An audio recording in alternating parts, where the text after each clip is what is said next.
Students, आप हिंदी व्याकरण की बुक निकालिए। इसके बाद हम अब व्याकरण पढ़ेंगे हिंदी की। इसका फर्स्ट चैप्टर भाषा और व्याकरण।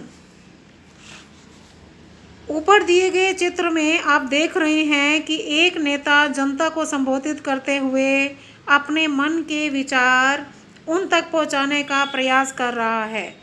यह प्रयास अन्य किसी माध्यम से नहीं वरन भाषा के द्वारा ही संभव हो पा रहा है। भाषा के माध्यम से ही नेता अपने विचारों को जनता तक पहुंचा पा रहा है। हम सभी प्रत्येक दिन प्रत्येक क्षण अपने भावों को किसी अन्य पर प्रकट करने हेतु भाषा का प्रयोग करते हैं। भाषा वह साधन है जिसके द्वारा प्राणी अपने मन में उठे विविध विचारों को किसी दूसरे पर प्रकट करता है तथा दूसरे के विचारों को स्वयं समझता है। हम अपने भावों को 3 माध्यमों के द्वारा प्रकट करते हैं। सबसे पहले मुंह से बोलकर यानी कि मौखिक भाषा है, और दूसरा लिखकर यानी कि लिखित भाषा, और तीसरा है संकेतों के द्वारा यानी कि सांकेतिक भाषा। मौखिक भाषा, जब हम अपने भावों और विचारों को मुख से बोलकर प्रकट करते हैं दूसरों पर तो उसे मौखिक भाषा कहते हैं। और दूसरा है लिखित भाषा, जब हम अपने भावों और विचारों को लिखकर दूसरों पर प्रकट करते हैं उसे लिखित भाषा कहते हैं। इसके बाद आता है सांकेतिक भाषा यानी कि इशारों से समझाने पर।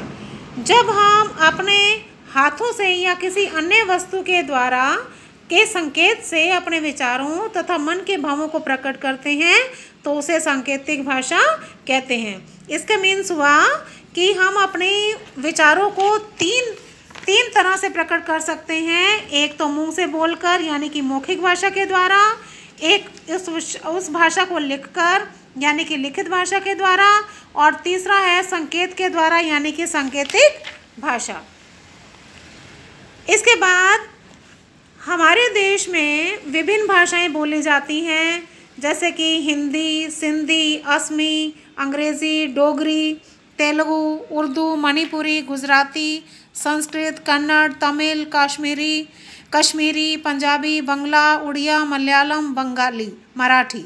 हिंदी भाषा जो है हमारे भारत की राष्ट्रभाषा जो है हिंदी है। भाषा का मूल रूप लिखित है, अतः हम इसे लिखने के लिए चिन्ह निर्धारित किए जाते हैं और इन ध्वनि चिन्हों को वर्ण कहा जाता है। इन्हीं ध्वनि चिन्हों के माध्यम से भाषा लिखी जाती है। भाषा के लिखित रूप का आधार उस भाषा की लिपि होती है। उच्चारित भाषा के लिए लिखने की निर्धारित विधि का नाम ही लिपि है।